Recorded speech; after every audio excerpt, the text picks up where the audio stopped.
কুষ্টিয়ায় চুরির অভিযোগে অটোরিকশা চালক সুরমান আলীকে নৃশংসভাবে পিটিয়ে হত্যার প্রতিবাদে মানববন্ধন করেছে এলাকাবাসী। রবিবার 20 এপ্রিল বেলা 11টায় কুষ্টিয়া প্রেস ক্লাবের সামনে অনুষ্ঠিত মানববন্ধনে তারা দ্রুত হত্যাকারীদের গ্রেফতার ও বিচারের দাবি জানায়। পরিবারের অভিযোগ, পুলিশ অদৃশ্যভাবে সহায়তা করছে, যার কারণে খুনিরা এখনো মুক্ত রয়েছে। প্রশাসন কোনো ব্যবস্থা নিচ্ছে না এবং তারা আগামী 24 ঘন্টার মধ্যে আসামি গ্রেফতার না হলে কঠোর আন্দোলনে নামবে বলে হুঁশিয়ারি দেয়। উল্লেখযোগ্য যে 10 এপ্রিল কুষ্টিয়া শহরের থানা পাড়ার জিকে বালুঘাট এলাকায় সুরমানের ঝুলন্ত মরদেহ উদ্ধার করা হয়। পরিবার অভিযোগ করে হালিম বিক্রেতা হাকিম সহ কয়েকজন সুরমানকে চুরির অভিযোগে পিটিয়ে হত্যা করে।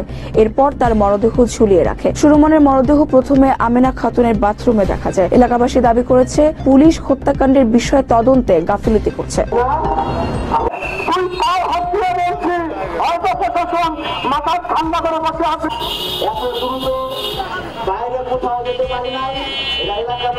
আমার আব্বুকে ধরে 3টা দিন অত্যাচার করেছে। আমার আব্বুকে খুব মারধর করেছে। আমার আব্বু বলছে আমি নেই না, আমার আব্বুকে এটা নিয়ে খুব মারধর করে প্রশাসনের কাছে একটা পুলিশ আছে, আমার আব্বুকে নিয়ে গেছে সন্দেহজনক ভাবে বলছে আপনি কি এটা নিয়েছেন। আমার আব্বু বলছে না, পুলিশ এসে কেন ফিরে গেল, আমার বাবা তারা নিয়ে গেল না কি ধরনি।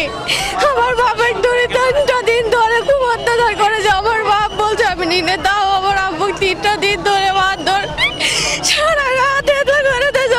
আমার বাবার ঘাড় ভাঙিয়ে ফেলেছে, হাত ভাঙিয়েছে, পা ভাঙিয়েছে, কেনার দিকে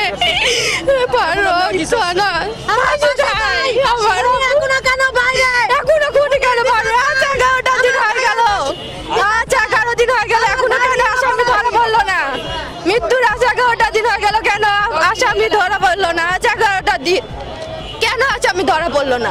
আমার একটাই দাবি, আমার আব্বুর এই যে মৃত্যুর কারণে ফাঁসি চাই। সাদ্দাম, আজিম রানা, হাকিম, গুলসুম, মৃত্যু সহকারে সবার আমি ফাঁসি চাই, সুষ্ঠু বিচার চাই। আমার আব্বুর এই মৃত্যুর কারণে ফাঁসি চাই।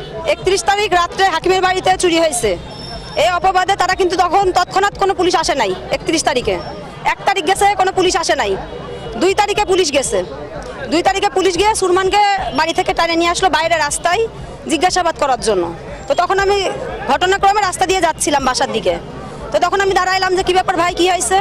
তো বলছে কিছু না, পুলিশ একটু কথাবার্তা বলছে। আমি বললাম ঠিক আছে, কি কথা? তখন পুলিশ বলল যে হচ্ছে ওনার বাসায় চুরি হয়েছে, তো সন্দেহভাজন কিছু নাম দিছে, আমি জাস্ট জিজ্ঞাসাবাদ করতেছি। তো ওখানে আমি প্রেজেন্ট ছিলাম। তো তখন আমার ভাই বললো যে আমি নিই নাই। তারপরে আমি ওসিকে, এসআই হাফিজ ছিল সেদিন, আমি ওনাকেও বললাম যে স্যার আপনার তো কাজই ইনকোয়ারি করা, আপনি ইনকোয়ারি করেন, যদি প্রয়োজন মনে করেন আমার ভাই থানায়ও যাবে। যেহেতু আমার ভাই চুরি করেনি, আমার ভাই থানায় যেতেও প্রস্তুত, কোনো সমস্যা নাই। এইবার 2 তারিখে কিন্তু পুলিশ চলে আসছে, আর কাউকে কোনো জিজ্ঞাসাবাদ করেনি। যদি সন্দেহভাজন ভাবে নাম দেবে, ওখানে আর কারো নাম থাকলো না কেন? প্রথম প্রশ্ন, ওখানে আর কারো নাম থাকলো না কেন? শুধু কেন সুরমানকে জিজ্ঞাসাবাদ করলো? আর যেহেতু সুরমানকে জিজ্ঞাসাবাদ করলো, একমাত্র শুধু সুরমানকে জিজ্ঞাসাবাদ করছে, তার মানে এটাই দাঁড়ায় যে ওদের সন্দেহ সম্পূর্ণ সুরমানের দিকে। তাহলে যখন সুরমানের দিকে সন্দেহের তীরটা ছিল, তখনই পুলিশ কেন গ্রেফতার করলো না? কেন 7 দিনের জন্য ফেলে রেখে আসলো? কেন 7 দিন গ্যাপ দিল হাকিমদের পরিবারকে মারার জন্য? 2 তারিখে পুলিশ গেল, পুলিশ যায় আমার ভাইকে গ্রেফতার করলো না কেন? আমার ভাইকে গ্রেফতার করেনি বলে 8 তারিখে ওরা তুলে নিয়ে গিয়ে সন্ত্রাসীদের আমার ভাইকে মারাতে পারেছে। ওই দিন যদি এসআই পুলিশ হাফিজ আমার ভাইকে যদি ওখানে গ্রেফতার করে নিয়ে আসতো, আমার ভাই কখনো মরতো না। আমার ভাই কখনো মরতো না। আমার ভাই কখনো মরতো না। আমার ভাইয়ের মৃত্যুর বদলে মৃত্যু চাই, ফাঁসির বদলে ফাঁসি চাই। যারা আমার ভাইকে মারছে একমাত্র বিচার তাদের সবার ফাঁসি। আমি এখন, আপনারা তো মিডিয়া, আপনারা সব বোঝেন কার গাফিলতি, এটা কিন্তু আপনারা খুব ভালো বোঝেন। আমাদের বলার মতো কিছু নাই। আর আমরা অতি গরিব, অতি নিরুপায়, অতি অত্যাচারিত মানুষ। আমরা এসব আইন কানুন কিছু বুঝি না। আমরা এসব আইন কানুন কিছু বুঝি না। গাফিলতি কোথায় আছে আমাদের হয়ে আপনারা বের করেন। আপনারা বের করেন কোথায় গাফিলতি আছে, কেন গাফিলতি আছে। আজ 11 দিন আমরা যে 3 জনকে ধরাই দিছি, সেই 3 জন ছাড়া কোনো আসামি ধরা পড়েনি। খুনির পরিবার কিছু কিছু লোক আছে বাইরে, তারা হাকিমের সমস্ত ব্যবসা বাণিজ্য চালাচ্ছে, ওই ব্যবসার টাকা দিয়ে খুনিদের হেল্প করছে পালাই থাকার জন্য। এগুলো কেন প্রশাসন বন্ধ করছে না? কেন প্রশাসনের এই গাফিলতি? তারা কি ওর ব্যবসা প্রতিষ্ঠানগুলো বন্ধ করতে পারছে না? যতদিন রায় না হবে ব্যবসা প্রতিষ্ঠান বন্ধ থাকবে। রায় না হওয়া পর্যন্ত ব্যবসা প্রতিষ্ঠান বন্ধ থাকবে। আর আমার ভাই যদি আসলে চোর হতো, তাহলে আমার ভাই 7 দিন বাসায় বসে থাকতো না।